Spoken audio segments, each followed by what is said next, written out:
Candace. And I'm Ripley. And I'm John. And this is Comicsplaining. The show where the eye in the sky is looking at us. Ooh. Gross. I want some privacy. I can't believe none of you are gonna respect my Sauron joke. I mean, I got it. Yeah, you didn't respect it, though. Yeah. Poke that eye out. Yeah, we don't really have much to get us started off this week. We are all jab on this day. We are tired. Ripley and I are moving. I have a John. week from hell. John exists. Yeah. I have... So we got no funny anecdotes. We're just gonna get into it. Doesn't mean we're not funny. We can still be funny. We're not front loading it this time. As Chai dismantles the cat tree. Whoa, yeah, I someone's was got sitting to. here trying to convince Candace the other day. It's like, no, we don't need a new cat tree. It's really only the one part that's fucked up. Chai's over here going ham, just tearing this thing apart. While we're recording, of course. Of course. That does not respect the sanctity of recording. No, she's a producer. She just expects everyone else to get it fixed. God. So what happened last time on X-Men? They were in Magneto's baby jail. Yep, they were in gay baby jail. They were experiencing Magneto's kink play unconsensually. Yeah. Non-consensual kink play, yes, that's true. That, I wish that was an exaggeration, but that's really what happened. Oh, no. I mean, the nanny fetish bot doesn't help much. No. No, it doesn't. Storm used a lockpick with her mouth to break herself out and then break out the other two. She failed the first time, but succeeded the second time. So Magneto came down because there were sensors going off, and he was like, "What the fuck?" And the X-Men fought him, but they fought him too good and accidentally destroyed the volcano base. And then died in the lava. Yep, The end. and everyone died, and that was it. No. Yeah, everyone was convinced everyone else died. Yeah, Yes, pretty much. that- So they got separated by the rubble, I think. By the lava. By the lava. And so we have two groups. The first group is Beast and the Phoenix, who escaped together. And they very much think everyone else is dead. They think everyone else is dead. They went home and told the professor that everyone else is dead. He couldn't Magneto find them. thinks everyone is dead. Magneto thinks everyone is dead. The professor tried to find everyone with his mind. He couldn't find anyone, so he also thinks everyone else is dead. Yeah. For a little bit. So the rest of them, Scott dug a tunnel with eye punches. To the Savage Land! And they went to the Savage Land. And then they were in the Savage Land. Yep. And they had emotional character moments. Yep. It was neat. They was were all very grieving. cool. It was pretty cool. And then Storm was, chilling out, and she got the big suck from Sauron. And now Sauron is here. Yeah. Yep. He doesn't want to cure cancer. He wants to make everyone into dinosaurs. Yeah. Now, what happened in our beast stories? There were B stories? Yeah. Oh, God. Well, one was Magneto. Oh, Right, Magneto, Magneto's Nazi hunter. Nazi hunter. Where he was just an absolute badass. Magneto, Nazi hunter. Yeah, he tracked down a Nazi, but then got in trouble because it was the wrong Nazi. Well, because the Nazi was working for whoever he was working for. Yeah. So, The Nazi was working with the CIA. Yes. So. What? Did they ever actually Not say it was the explicitly, CIA? no. Did they say that was the CIA? Because that was They definitely the didn't, CIA. but who the fuck else could it be? Well, yeah, our perchance to work with fascists and other... Operation Paperclip speaks for itself, I think. It's not just Yeah. Paperclip. We tended to pick dictators.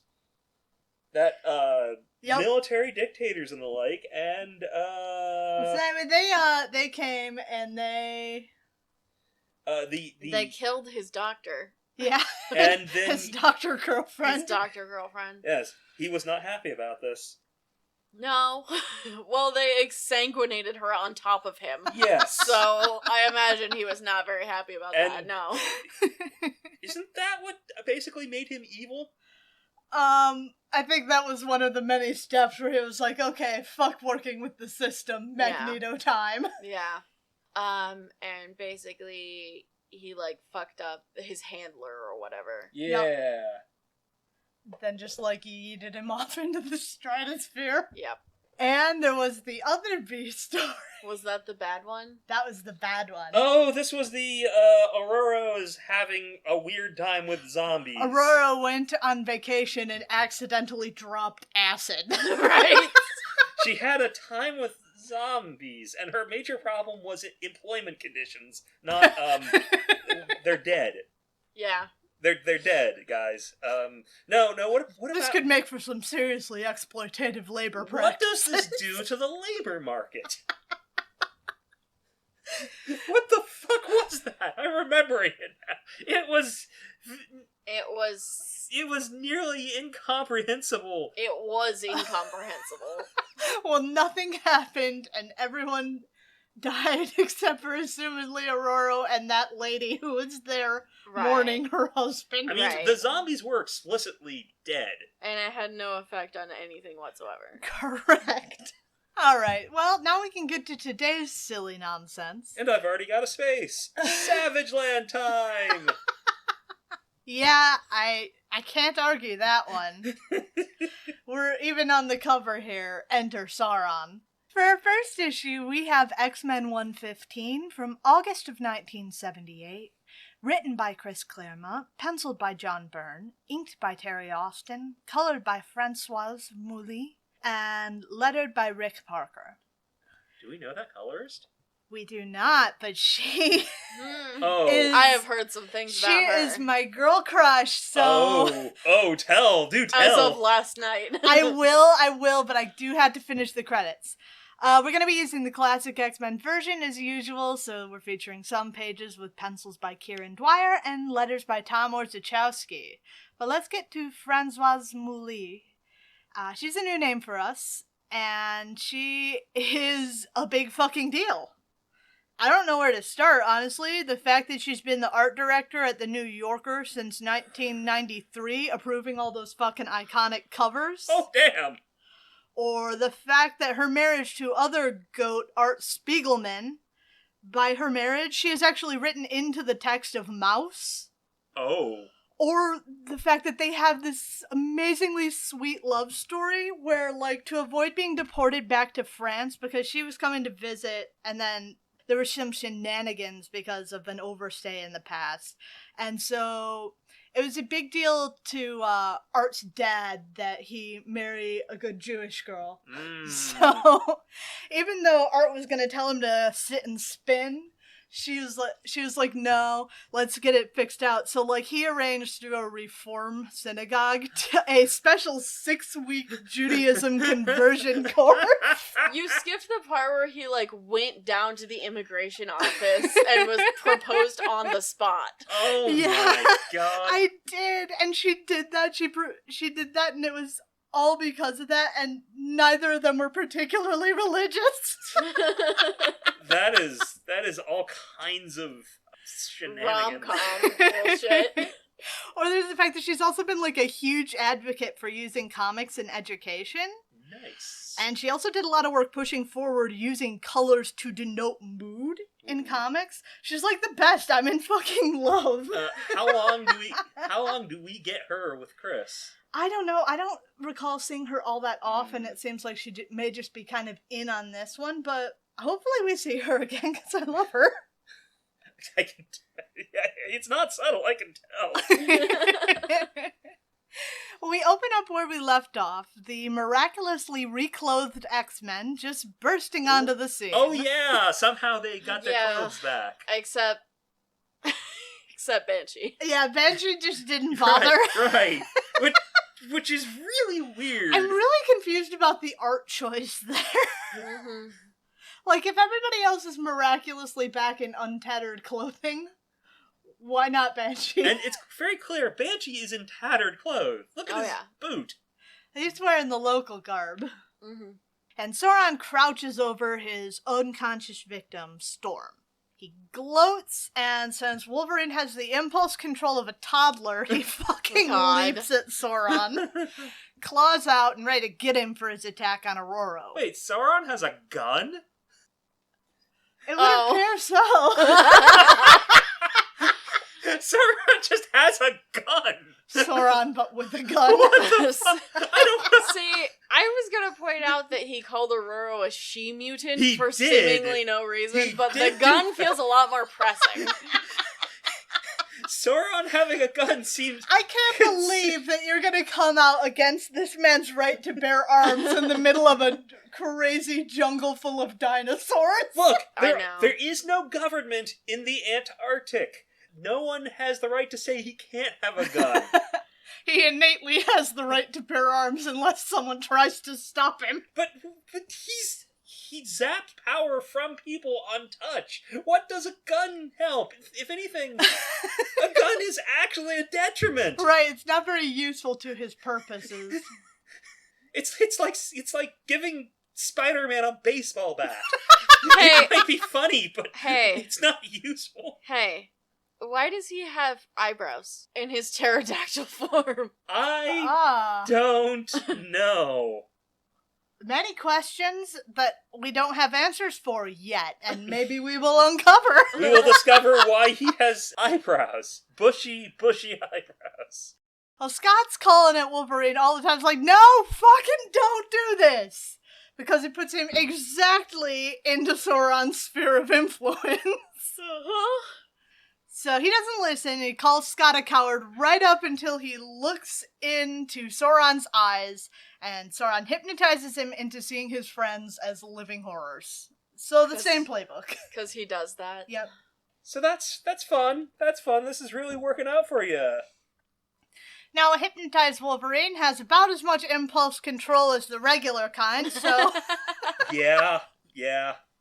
he of course whirls about, claws still out, ready to cut his friends down to size now. Cyclops opts not to take that option. I'm shocked. I'm shocked that Cyclops chooses not to get murdered by a maddened Wolverine. And he blasts him hard enough to knock Logan out of it for a while. And I'd like to take a moment in Wolvie's defense, though, because Scott also didn't teach the new X-Men how to fight Sauron. Scott, Scott? you have been slacking on the job so hard.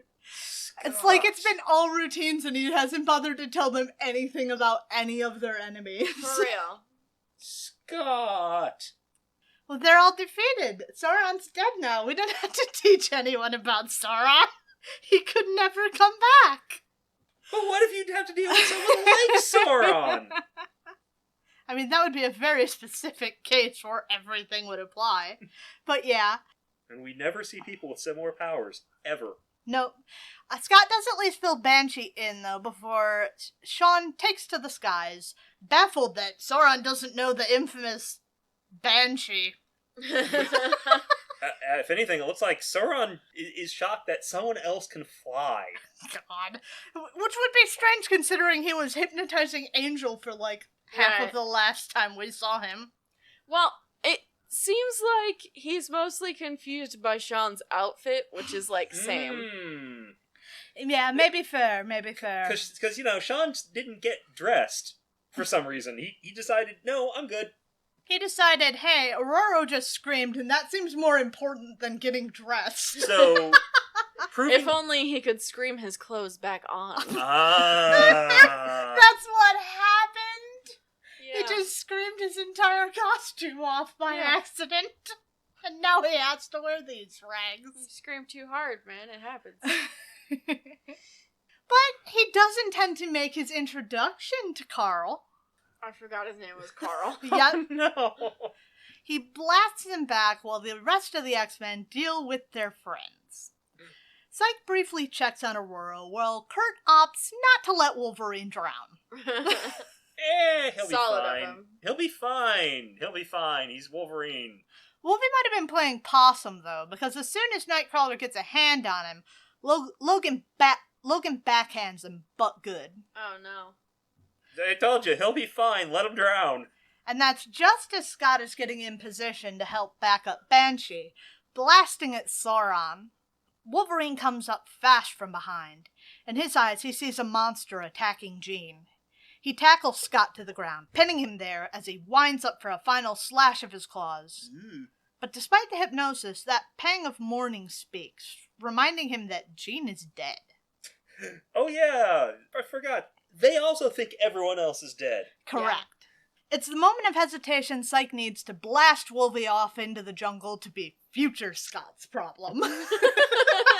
Scott, you are going to be future Scott. Remember that. Yeah, but that's a problem for future Scott. The next thing you One know... thing at a time, John. Well, yes, because future Scott and past Scott can't get into a conversation with each other yet.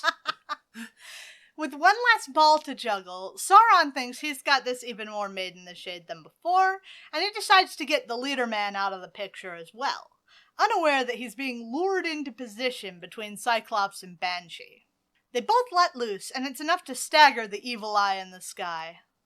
Limping off in search of more energy to prevent his reversion, he comes upon Piotr lifting Aurora from the water, quickly laying hands upon Colossus, and he makes that face where you just know the suck's too good. Oh, that is a look. That is, he is making a face. Oh, no. When you nut, but she keeps sucking. Stop. He's already dead. Suck the soul right out of him. Cyclops returns to the waterfront just in time to see Sauron drinking deep from the well of Rasputin's life force. But at Scott's call, Piotr changes to Colossus, and the surge of energy is enough to send Sauron pinballing off into the foliage. Okay. Huh. Wait, if you knew that might work, why didn't you tell them all this stuff earlier? I think it was all just kind of happening. Yeah. He lands conveniently close to our surly Canadian as he reawakens with little birds flying around his head in a circle.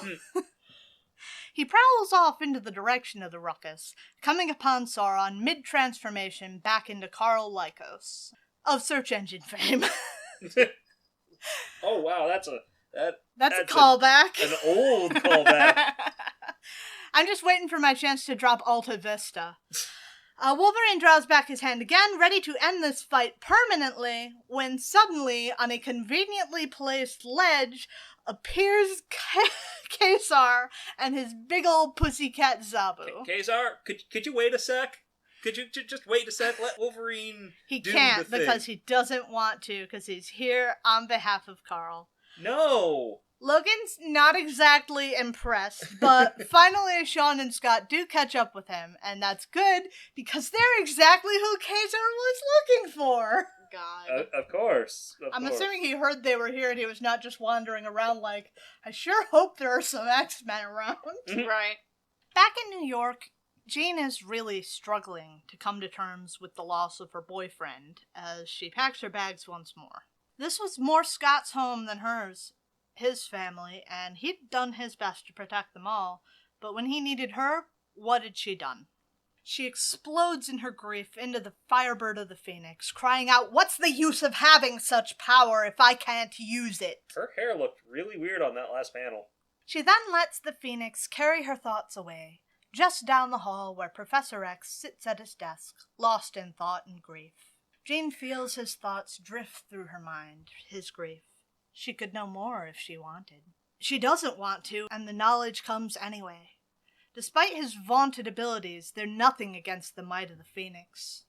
And so it goes from there, radiating first down into the basement and then out into the town, thoughts and memories flooding into her until she finally snaps. And she finally snaps, managing to cut it all off. Do you have that space? Do you have the Phoenix makes Jean weird? We both do. Yes. Well, I think you guys can definitely get that one. We already did. We did. But it doesn't leave her any more at ease. Sure, she stopped now. But what about the future? Can she always stop? While she knows she needs help, given what just happened and her intrusion into his defenses, she doesn't feel able to reach out to Xavier anymore. She feels so terribly alone. When we return to the Savage Land, the X-Men sit around the fire. But the vibes are off. Everybody's pretty sour at Carl after his attack. Oh god, are we being reminded of what Carl's backstory is? Yep. Kazar hasn't really gotten to the fucking point, which is apparently Lycos telling us a bunch of shit we already know, summing up his backstory. Just in case we have any newer listeners, let's go through it real quick. Oh god, the only person... So, most of the X-Men don't actually know this story. No, just Scott. Only Scott. But that doesn't mean we need to hear it again. I know. I'm just gonna give a quick once-over for any new listeners. Carl got scratched by dinosaurs and became a dino man. He tried to kill his love's disapproving father and then came down to Antarctica to try to die and jumped off a cliff. But I guess while the X-Men were searching the chasm, they never noticed that Carl landed just like a couple feet down.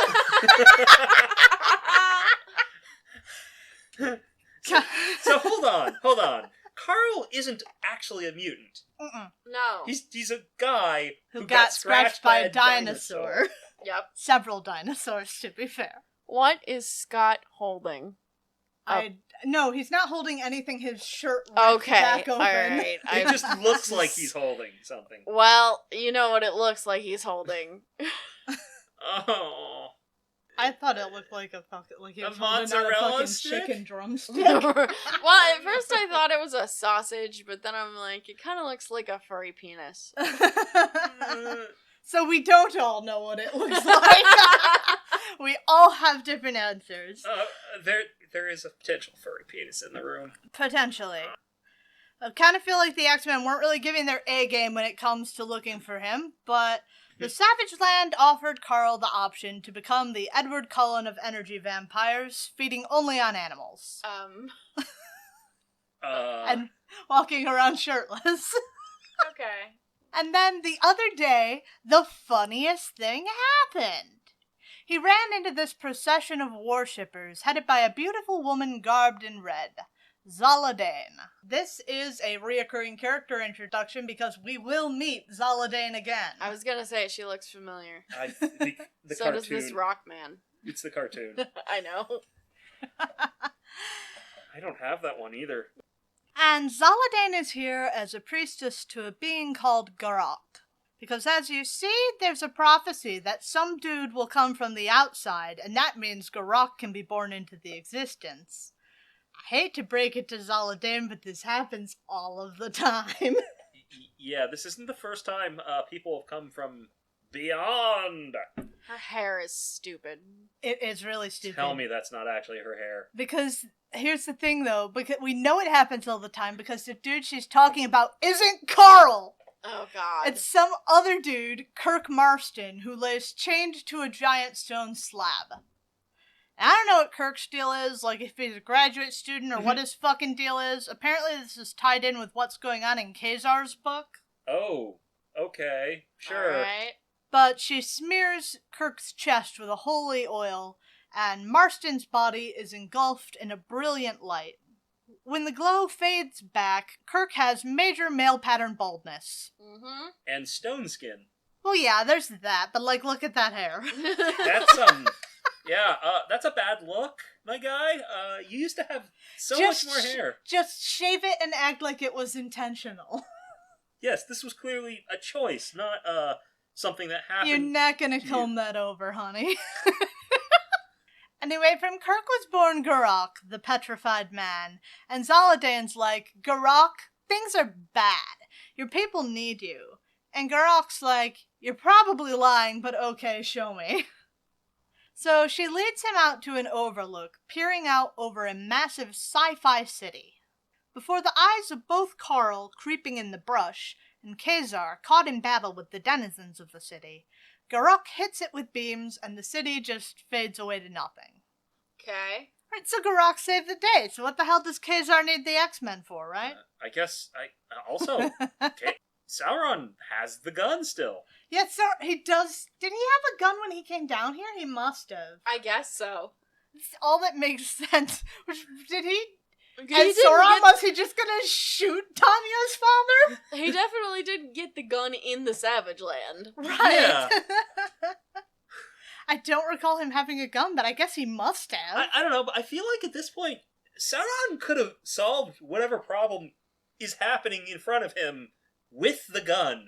I doubt that. It looks like a pretty crazy sci-fi city, right? No, but I mean, if he wanted to get rid of the Stone Man. He has stone skin. Yeah, I'm pretty sure bullets beat rock. I was gonna make a D&D joke. Yeah, that's where I was, too. Well, he has stone skin, so his AC cannot be less than 15.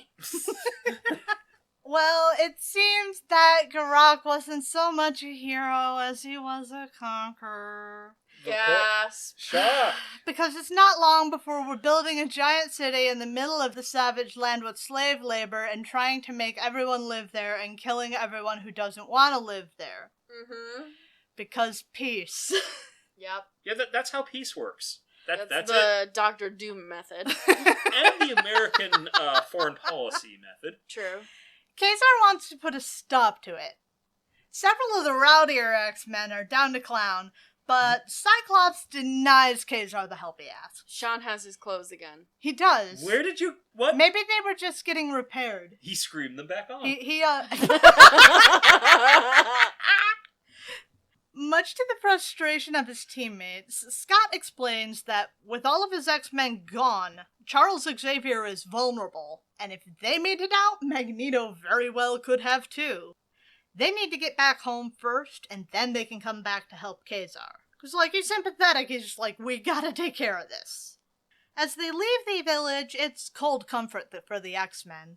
Minus the comfort and emphasis on the cold, because it's not long before a sudden chill seems to roll over the landscape. It's not that sudden. They're in, the South Pole or whatever. North Pole? South Pole? South Pole. South Pole. They follow the cold to its source, a river fed by warm currents, frozen over with ice, and then fluffy snowflakes begin to fall from the sky, piling on to earlier snowfalls laying on the edges of the riverbank. God, that's just a mood right now. Mm-hmm. 'Cause we're stuck in the worst month, March. I think February is the worst month, but this has been a really trying March for that theory. We can't escape winter. Kurt playfully throws a snowball at Logan, but his levity isn't shared by Storm, who explains that this is bad. That whatever Garak has done might have fucked up the whole equilibrium that keeps the savage land warm. So that was a load-bearing futuristic city. A load-bearing stone man, perhaps. Not exactly. Okay. How would y'all rate that? 2. It was fine. Things didn't... This was the exposition, the comic. Yeah, 2.5. This was kind of underwhelming. Yeah. What do you think CMRO thought of it? 3. 3.59. I think Generous. that's some reputation bloat there. Yeah. Generous, because this was just exposition. What actually happened? I don't know. A lot of people like the Savage Land more than I do. I don't care for it. Savage Land is dumb. Yeah. Yeah.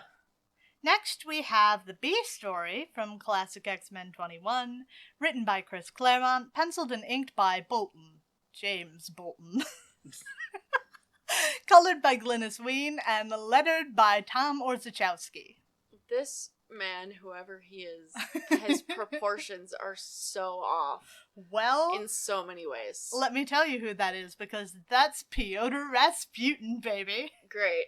Fyodor Nikolaevich Rasputin, as the panel says. That is indeed his name.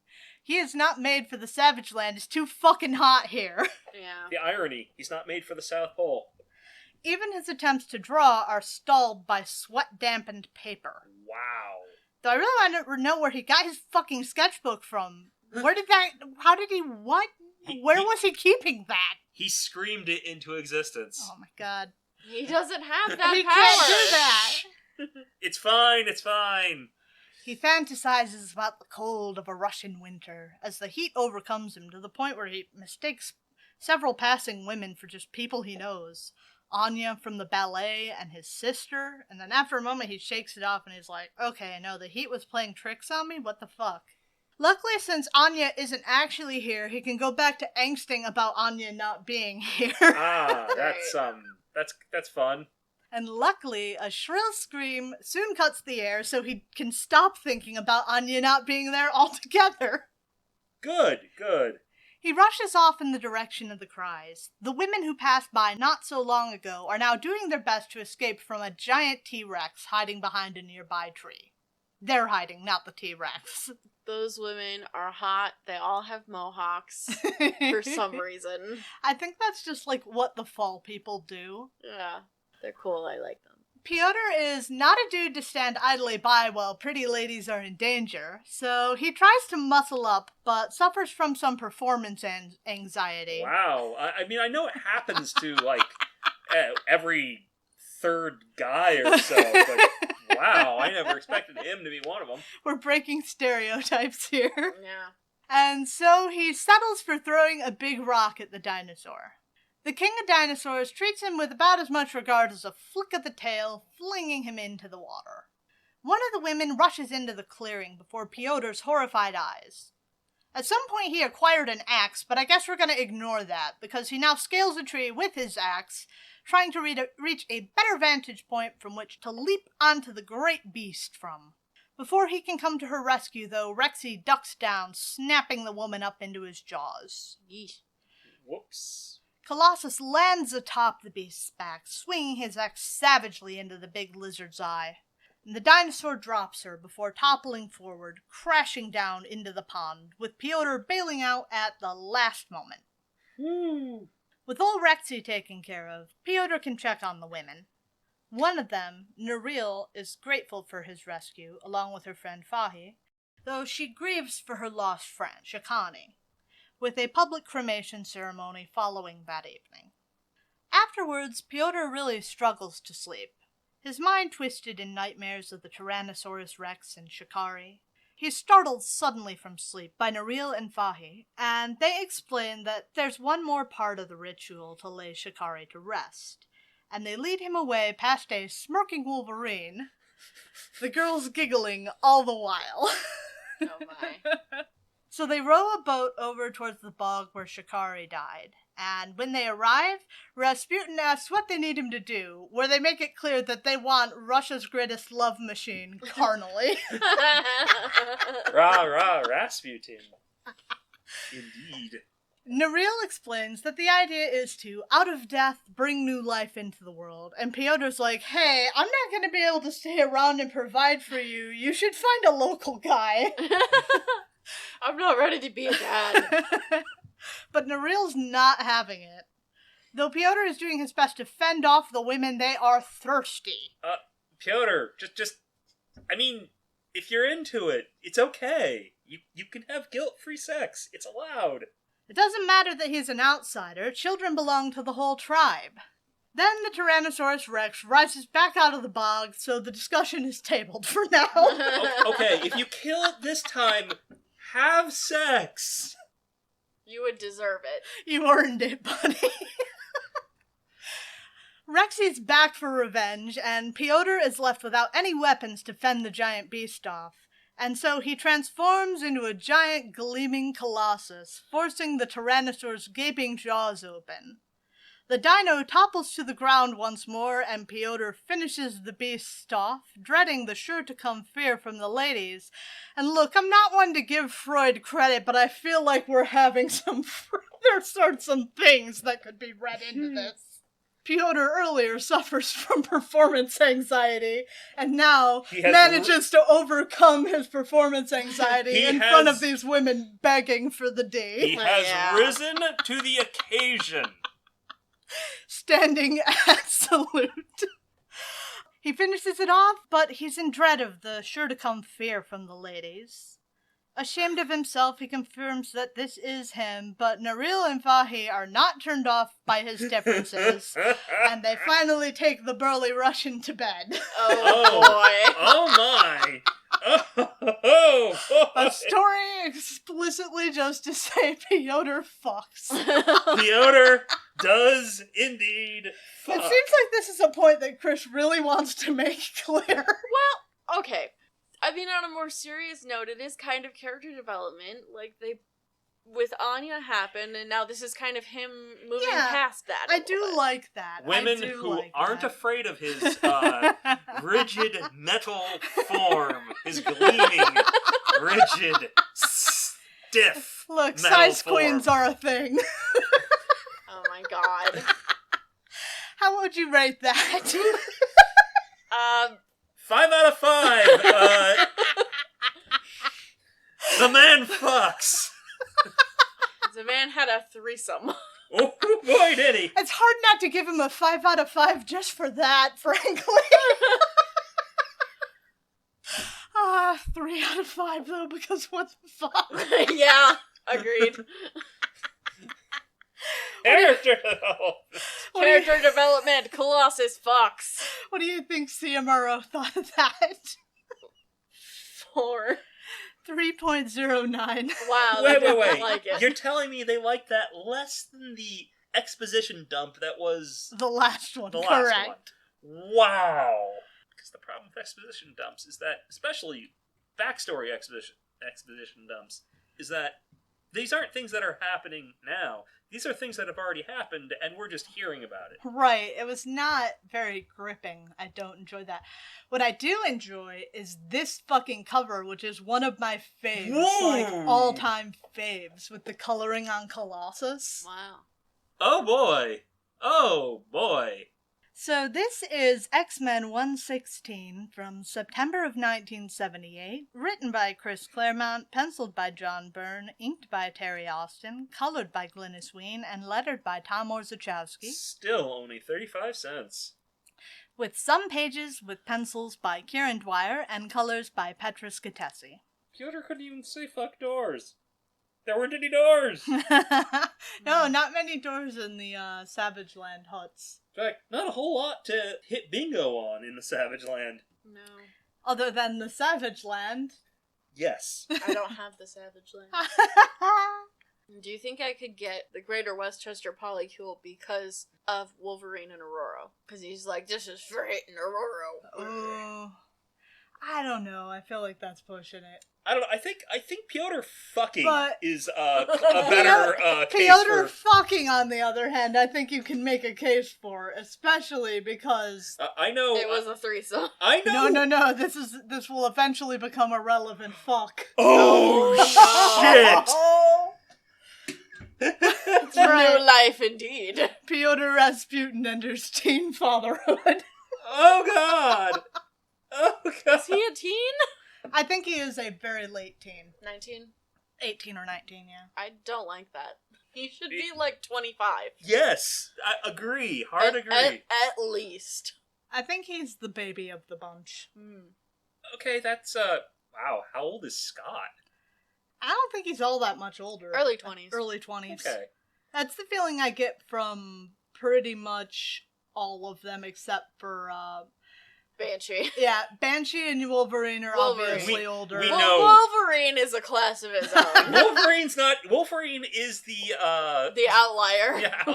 And Piotr's the baby of the bunch. Okay. Wow. I just kind of figured Nightcrawler was younger. I mean, he feels young too, but I don't think he's quite as young. Oh, he's more young. Because he had a at whole heart. circus career. He's more young at heart than Piotr is. Piotr Yeah, was Piotr's just like Piotr was like a 12-year-old, a baby farm boy. a grown adult. Right, Yeah. he's just one of those Iowa farm boys that wander out of the corn, Yeah. 7 feet tall, with a They're 13 plaid shirt, They are carrying born a bale of hay on their back. and they are 1 day old. Okay. It would seem that the X-Men have decided to shift their priorities, seeing as the well-being of the entire Savage Land is now at risk.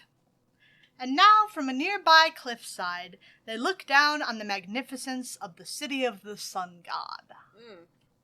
Huh.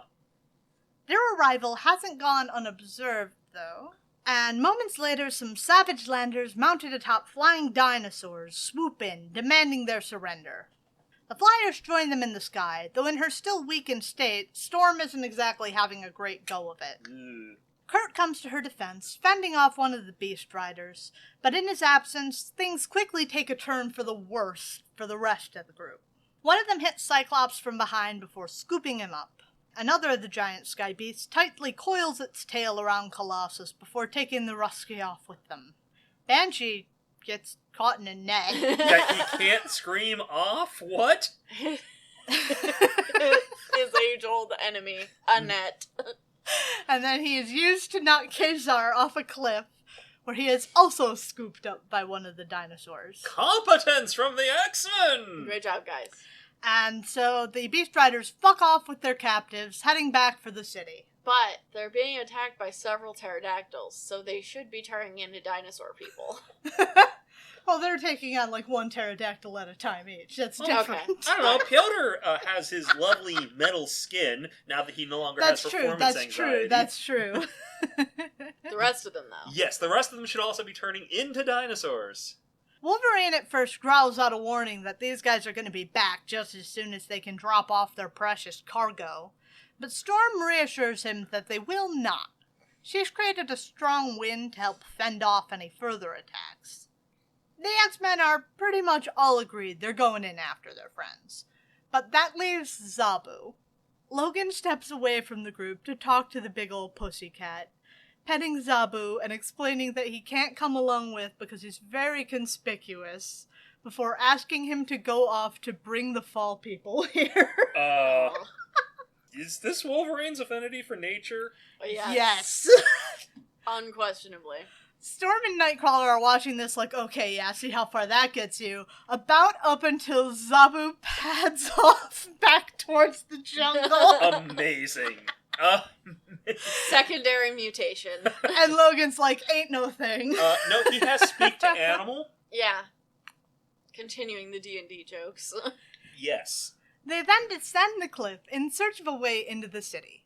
When Aurora spots trouble coming, she quickly throws her friends into hiding, like she yeets Nightcrawler into the shadows and then tackles Wolverine down to the ground. Wow. Amazing.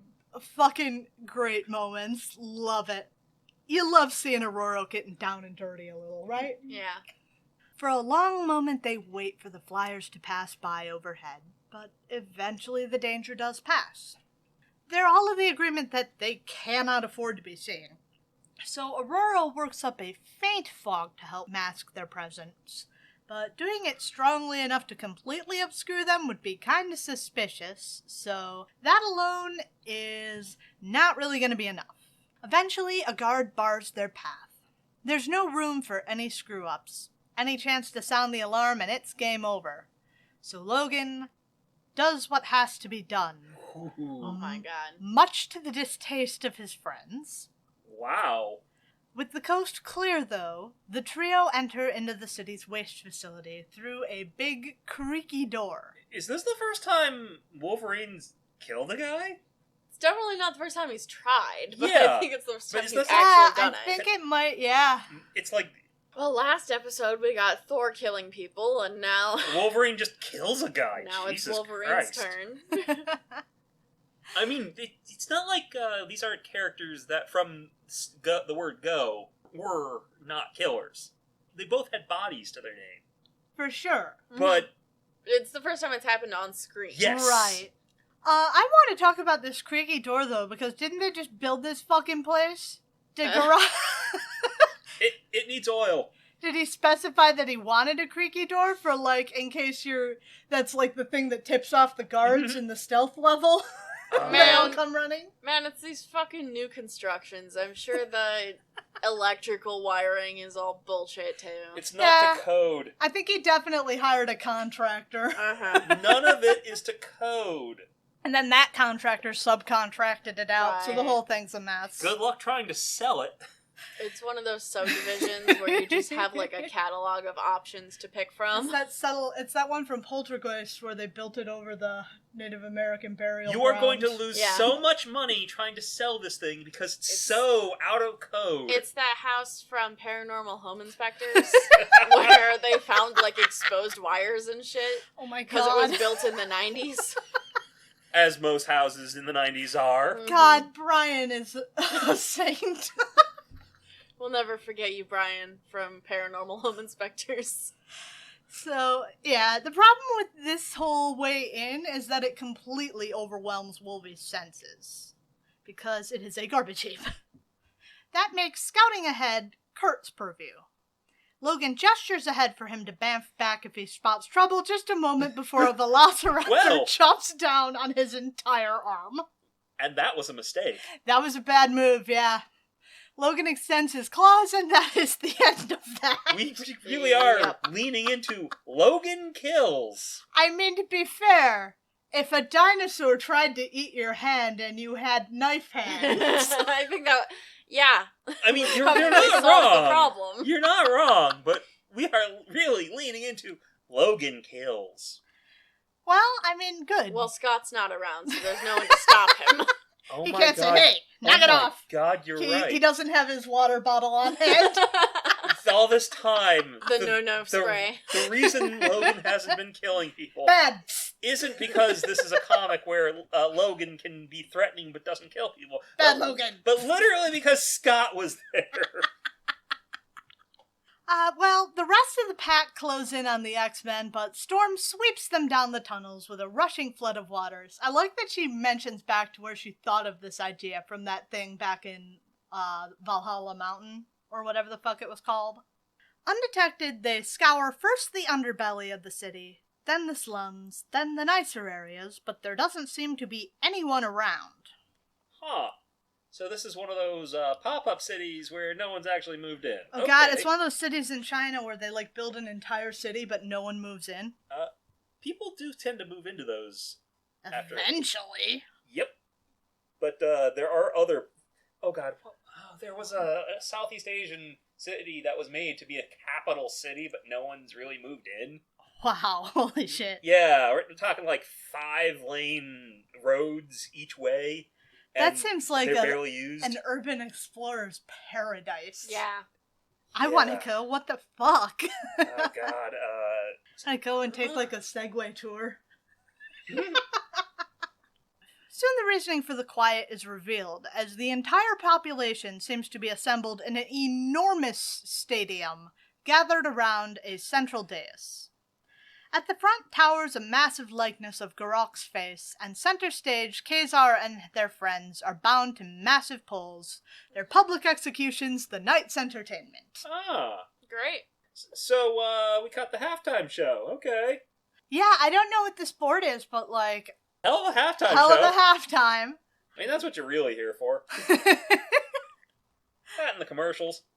Already Garok and his high priestess Zaladane have begun, as they've set to work charbroiling our Russian beefcake at the stake as an example of what happens to those who disturb the peace. In his metal form, Colossus is so far bearing the strain of the heat, but his body glows red-hot from the flames. From above, Nightcrawler is the one able to do anything about this without getting shot down, and he chooses his target carefully, bamfing over to pull the shade from Scott's visor. Cyclops blasts at the base of Piotr's pillar, freeing him. He also carefully frees up Sean's mouth so he can scream. Okay. Oh man, Piotr on fire, red hot, punching people. Oh, That's right? incredible. Yeah, That's just like fighting people with a hot poker. I fucking love it, right? It's I'm- fucking brutal. I'm pretty sure you don't really you don't get better from whatever he does to you. He did his Dragon Ball Z Super Fucking Saiyan third thing. degree burns. So now I'm he's just sorry, on his own level. This is the Kaioken technique. It's gonna melt your face off. I fucking love this. With the attention of Zaladane's guards on the chaos on stage, Aurora also has a chance to fly herself and Logan onto the scene. And once the lot of them are free, Garok beats feet for the exits. Yeah. I'm shocked. I'm shocked that Mr. Balding Stone Man isn't really here for this. Well, there's a reason, but we'll see.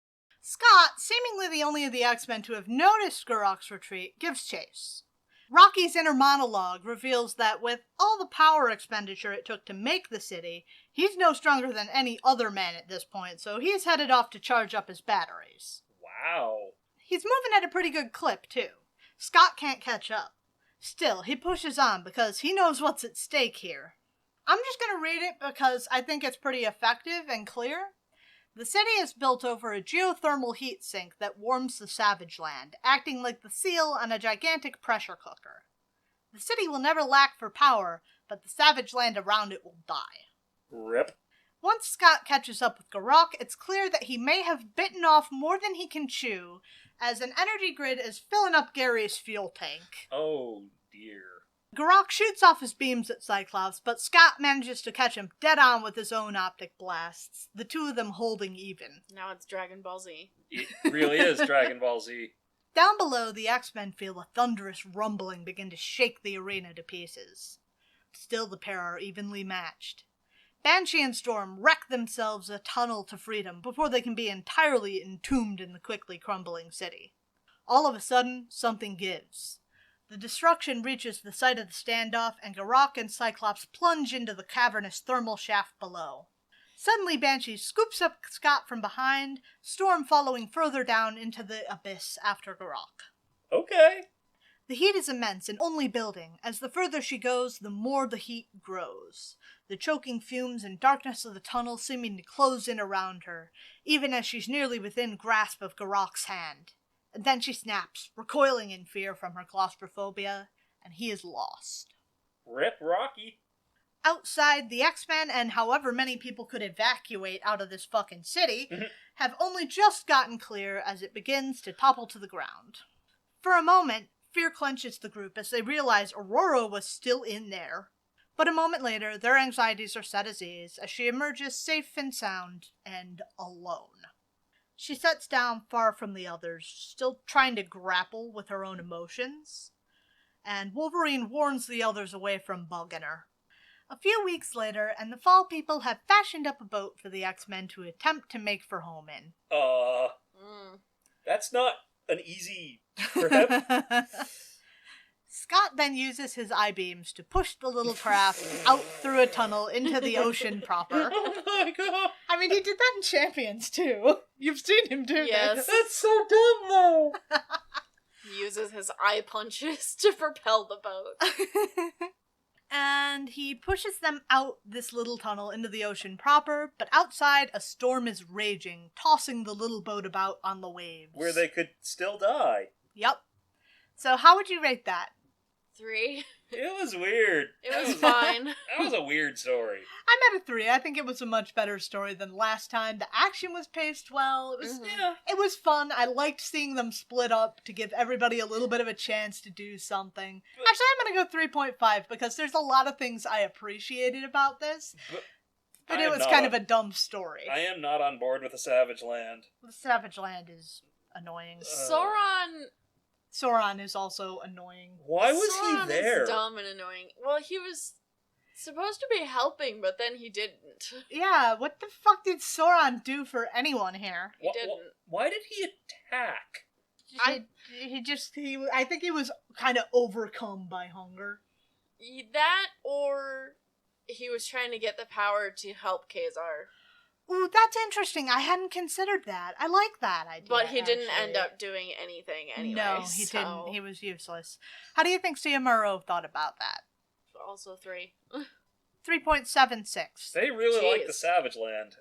This isn't I hate worthy the Savage of Land. more than a 3 for me. So we've got our last story here, and that's going to be the B story from Classic X-Men from February of 1988. Written by Chris Claremont. Penciled and inked by 00 Bolton. Colored by Glynis Wein, and lettered by Tom Orzechowski.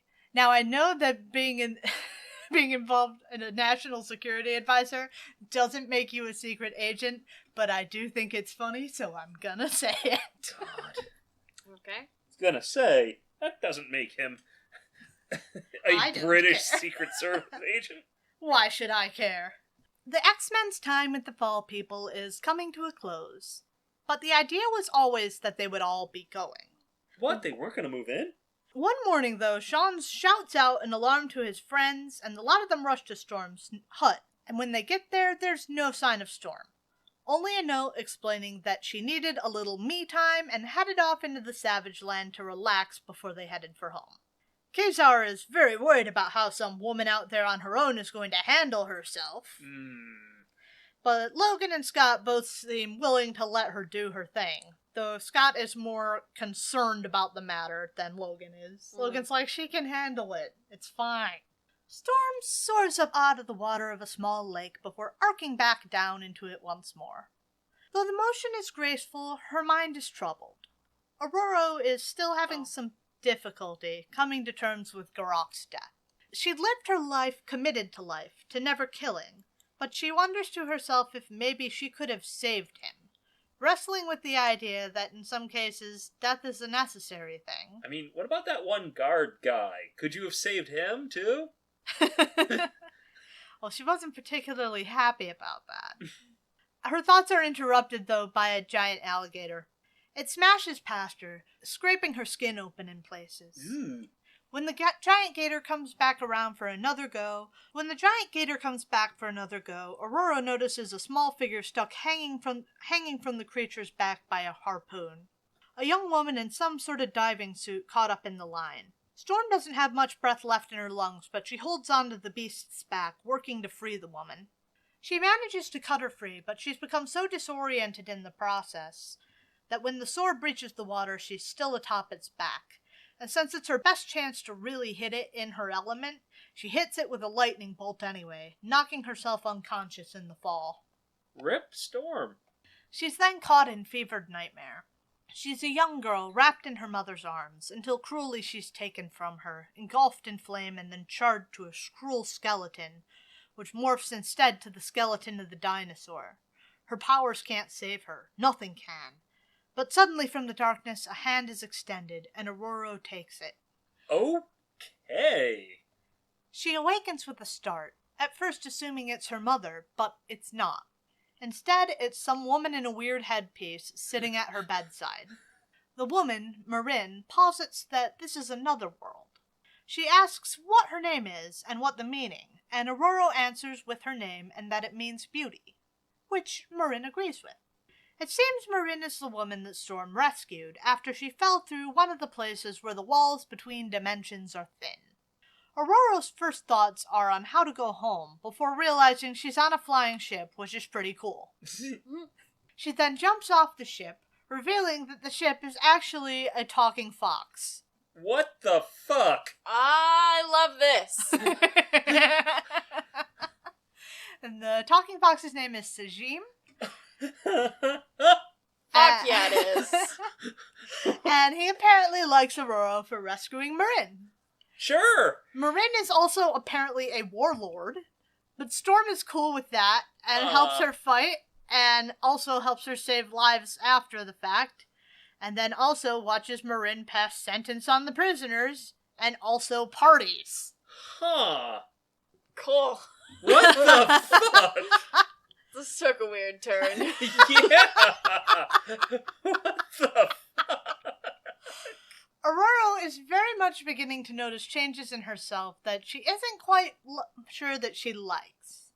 When she enters Marin's apartments in search of her, she notices a statue of Marin and a child. She walks out onto the balcony, overhearing Marin talking to the Sky Fox about her. She wants to keep Aurora here. She sees such hope for the future through her, but Aurora speaks up from the back that she is not Marin's child. And Marin is like, no, my kid's the one leading all the pirates we've been fighting. You're everything I want out of a child, though. You're my dreams for the future.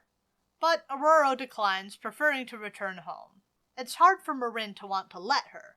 She nonetheless does set course back for that breach of dimensions, granting her a pendant should she ever need to see her again or know how she's doing. How do you rate that? Confusing. Yeah. It was weird and random. There Is- were things that I enjoyed. Yeah. Is this going to be relevant in the future? In No. another context, this would have been really, really cool. But here it was just kind of weird. Very rushed and nothing came together in any way and worked with Storm's character. Yeah. Wait, was this written by Claremont? Yes! I don't know what the fuck that was. This feels weird, and this a weird story to throw at her. I honestly, I gotta give it a 1. It makes no fucking sense! Yeah. I'm gonna give it a 4 for the Talking Flying Fox. Exclusively. I'm gonna say that the Talking Flying Fox feels very anime. Yeah, It feels very Ghibli. Yeah, Yeah, it does. this- I'll bump it up to a 2 because the Sky Fox is kind of cool. It's 'cause, like, weird the- and out of place. It doesn't feel. I mean, this is from '87. How much anime had actually? I think it was kind of starting to hit. There was kind of a big Japanese craze in, like, the 80s. The 80s also were about, like... That's about when people started making weird music videos. True. Yeah. I know some anime had gotten unofficial distribution in, like, fan communities, but, I don't really know what kind of official release... So, it wasn't ever part of that kind of Japanese craze? Because that was a whole thing in the 80s. Anime wasn't, like, kind of lumped in with that? Because I don't know anything about this, really. Let's see. The early anime that made it in as, like, weird... They did weird things to early anime to make them into American cartoons. Poor Macross. Or AKA Robotech. Oh, that's a complicated, messy story. My eyes have glazed over. Continue with telling me how this is relevant. So, I don't know when Disney started releasing Ghibli movies. I feel like that was the 90s. That's what I thought too, like the mid to late 90s. But yet, this feels like a weird Ghibli story. Well, it's also worth noting that Chris also leans very far into the Japanese craze when it happens. The early part of it phase. That seems like something he would do. He does lean quite into it. Anybody would have access to those distributed tapes. Because that's the thing. That's what made the market for even Disney to say, we're going to distribute Ghibli movies. It all started with fans bringing tapes over to the West and watching them. Just tapes of recorded television.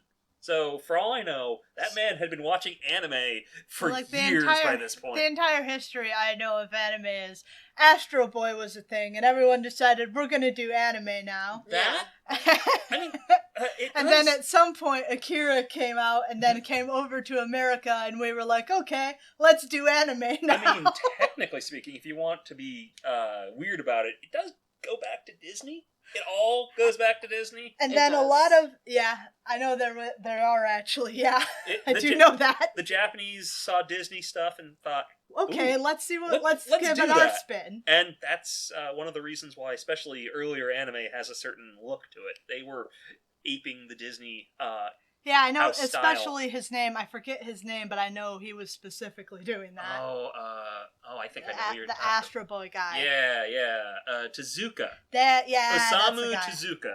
And I continue. Was intentionally aping the Disney house style because that's just what cartoons were to them.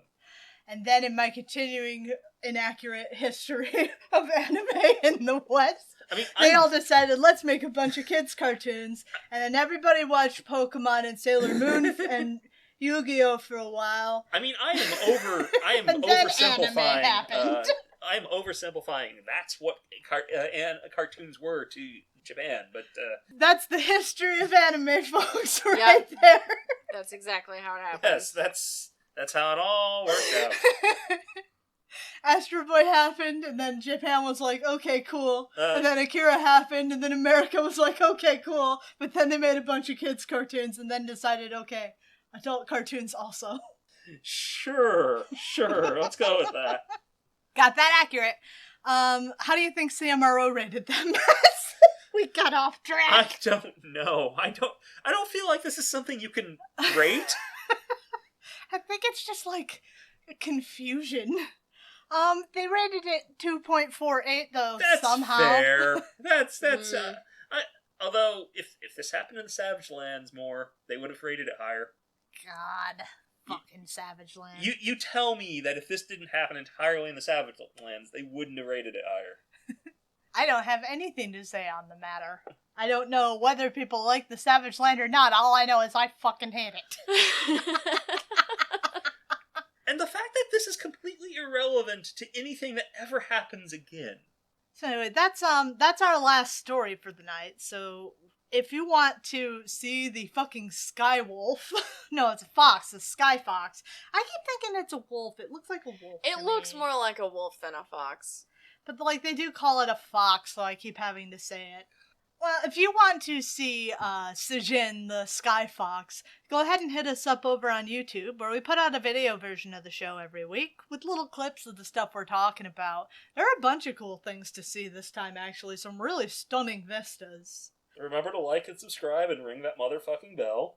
email us your thoughts on, am I reading too much into this subtext about Colossus's Colossus's erectile dysfunction? No, you are not reading too much into it. That is very much the intent. Look, he has sex in the end. You are not reading too much into it. His performance anxiety. That's literally, he doesn't have this. This is not a problem for him. Email us your thoughts to comicsplaining@gmail.com, or you could hit up our social media, because that would be great. Just hit us, make our entire wall just, what are your theories on Colossus' performance and anxiety? I'm sure that's great for the algorithm. Yeah. Colossus performance anxiety, God. If you want to hear some bonus-odes, we put out a bonus-ode every month over on Patreon, where we dive into some weird little gem from the Marvel archive. We're going to be having one coming out soon. If you dive into our back archive over there, that might tide you over, because we're not going to be here next week. We are moving next week. We should be back the week afterwards, barring God knows what. Complications. Mm-hmm. Comcast decides the internet doesn't Isn't work. allowed. Yeah. Oh yeah, we gotta send out the tech, we gotta do it. Some stupid shit. So barring anything like that, which we would mention on our social media, we're gonna be back out the week after that, so... rate and review, tell your friends, tell your enemies, that's the best thing you can do for us, honestly. We want to get our name out there, we want to get people listening. If you want to join us over on Discord to play bingo along at home, even though this was not a very successful bingo week. Yeah, I really did very poorly. This is what the Savage Land always does. Right, because they're away from everything that they do all the time. Like, it's like the Savage Land is so... I realize it's inherently X-Men canon. It's a deep part of the X-Men canon. And yet, they don't do X-Men things in the fucking Savage Land. They become X-Men things, though, so you have to do them. You have to go back to the Savage Land every once in a while, because it's been a while since we've been to the Savage Land. So we have to take a trip to the Savage Land. Even though there's nothing good in the Savage Land. There's nothing good in the Savage Land. I would like to let everyone know that I contributed art to a fanzine for the Legend Lark podcast, which doesn't have a lot of brand recognition with our podcast, other than the vibes, kind of. But I did art for it, and I just want everyone to know it is a free zine. You can get it for free. You can also pay for it if you want, and all the money is going to wildlife conservation. Oh. I did both a page illustration and a spot illustration for a fan fiction that was written in the zine.